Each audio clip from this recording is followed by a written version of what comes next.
Desde el 1 de enero, cuando inició el proceso hacia la liberalización del mercado de los combustibles y también a consecuencia del mismo, el incremento a los precios de la gasolina se produjo un factor de presión inflacionaria y un nuevo reto para la política monetaria de nuestro país. Apenas ayer, el INEGI ubicó la tasa anual de inflación en 4.72% en enero, la más alta desde septiembre de 2012, y también destacó durante el primer mes de 2017 al índice de precios al consumidor en 2.61%, justamente también con una comparación para septiembre del 2012 que estaba en 4.77%. Y justamente para discutir estos números, para entender los que son los primeros reportes de la situación nacional por el aumento de los combustibles, esta noche nos acompaña el doctor Jesús Valdés Díaz de Villegas, quien ya lo conocemos, es especialista académico del Departamento de Estudios Empresariales de la Universidad Iberoamericana, aquí en la Ciudad de México. Doctor, bienvenido, gracias por acompañarnos. Muchas gracias por estar otra vez contigo acá. ¿Y qué le parece, doctor, si vamos diseccionando estos números? Primero que nada, el 4.72% de inflación en enero, la más alta ahora sí concretamente desde septiembre de 2012, es lo que esperábamos más o menos a partir de lo que ya habíamos platicado usted y yo en los primeros 15 días del mes de enero.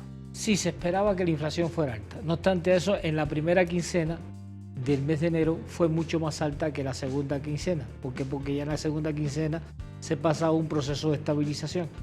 Lo que está dando el INEGI como 4.72 es todo lo acumulado desde enero del 2016 a enero del 2017. Eso es lo que se llama inflación anualizada. Exacto. Es decir, ya justamente vemos lo que ha pasado en un periodo de 12 meses que es mucho más concreto, y el comparativo, ¿no? Una especie de retrovisor para pues entender lo que ha sido en el último año.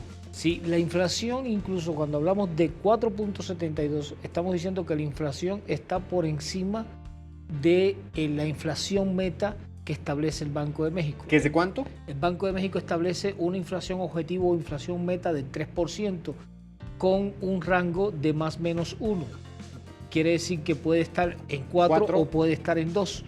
Pero cuando se pasa de 4, ya entonces hay que comenzar a hacer ajustes con respecto en la política monetaria, que fue lo que hizo ahora el Banco de México. Justamente también el día de ayer coincidió algo que también se esperaba, un aumento en 50 puntos bases. Las tasas de interés se van del 6.25% al 6.75%. ¿Más que anunciado esto? Sí, eso era, mira, era una medida lógica. Era una medida lógica porque se dice que la inflación da estabilidad macroeconómica, y además de dar estabilidad macroeconómica permite de que no se incremente o que no se afecte el bienestar de las personas. Bueno, eso es entre comillas, porque lo cierto es que al contraerse la masa monetaria en circulación para ponerla en correspondencia con la cantidad de bienes y servicios, está generando desempleo. Entonces, bueno, por una parte no le incrementas el precio a las personas, pero por otra parte se está retardando la actividad económica. Cierto. Y este proceso de incremento que hace el Banco de México, evidentemente que te contrae el crédito al consumo y te contrae el crédito a la inversión. Lo que puede decir que en este periodo pueden darse fenómenos o problemas de gente con cartera vencida y toda esta serie de cosas que trae estos recortes monetarios a nivel nacional. De ahí la cautela y ver también la caída en el índice de la confianza y sobre todo también del gasto. La confianza del consumidor está muy deteriorada dentro de la economía mexicana. Entonces, lo que se trata de hacer, ¿no?, en términos de política monetaria, es de que la gente se sienta un poco más segura. Ahora, voy a dar un dato simplemente que es muy sencillo. Por ejemplo, este problema de la política monetaria se viene haciendo o se viene actuando en política monetaria de 1994, cuando ya se pasa a tener una independencia la banca central mexicana, ¿sí?, para que adoptara estas acciones. Si nosotros vemos, por ejemplo, todos los ajustes que se han hecho en términos de política monetaria, que son de corto plazo porque son en un año, y lo vemos analizado desde 1994 hasta la fecha, esos ajustes dicen que la productividad de un trabajador mexicano disminuyó en 14 pesos durante esos años que llevamos de ajustes. Es brutal, porque además eso se suma al índice o a los niveles del salario mínimo y las condiciones, y también obviamente la inflación en todo este periodo, y pues los números no dan, doctor. No, y se está afectando concretamente, ahí sí se afecta el bienestar. ¿Por qué? Porque no hay crecimiento. Al no haber crecimiento no hay empleo. Y además de eso, hay que seguir reajustando la inflación, claro, porque tampoco se está generando la cantidad de bienes y servicios necesarios para que se correspondan con esta cantidad de dinero que existe en circulación. Ahora, doctor, justamente una de las razones también por las que el Banco Central, el Banco de México, hace estos ajustes a las tasas de interés, también un poco pues liberar la presión que hay sobre el peso con su relación con el dólar, pero de antier a ayer solo hay una recuperación de 10 centavos, hoy de 5. Es decir, ¿qué tanto ayuda o qué tanto está ayudando justamente estas tasas para despresurizar al peso? El problema es que la acción esta que se tomó de forma de contracción en política monetaria, más que estar para defender el problema de la depreciación del peso, está dirigida hacia el problema de la inflación. Porque ese es el problema que más se está ocupando.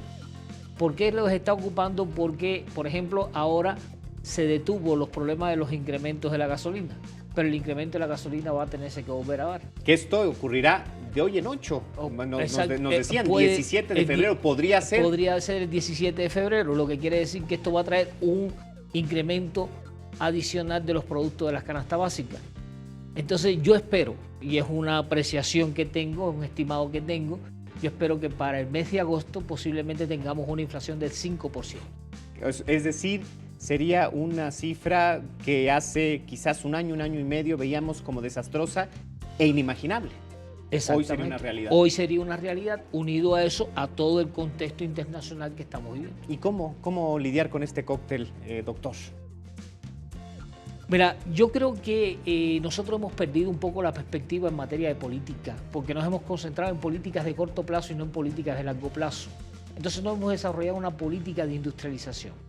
Nosotros, por ejemplo, lo que es la micro, pequeña y mediana empresa, que constituyen el 99,8% del total de la estructura organizativa empresarial mexicana, muchos de ellos no lo tenemos incluido dentro de la cadena de generación de valor o de creación de valor, lo que quiere decir que hay una desarticulación, y al venirse un proceso de esto, pues muchas de estas, sobre todo las microempresas, quiebran.